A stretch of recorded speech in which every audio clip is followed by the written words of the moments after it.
Hello mga kaginang buhay, at ito na nga po ang ating hinihintay. Ang mapisa po ang ating mga siho ng Pure Line Itik Pinas. At ayan po ang ating magigiting na mga nagsisegregate po ng mga lalaki at babae. Ang master po nila ay si Ron's Farm Official. At ayan po, yan daw po ang lalaki at yun daw po ang babae.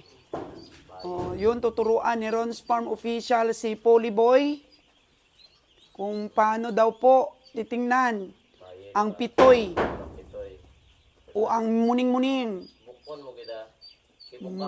Ibuka mo talaga, sabi ni Ron's Farm Official po. So itong nakikita natin ay itik, pure line, kulay itim. Ayun. Sa kabila naman po, makikita natin yung khaki na color. So, dalawa lang po ang kulay ng ating breeder. Itim at saka khaki.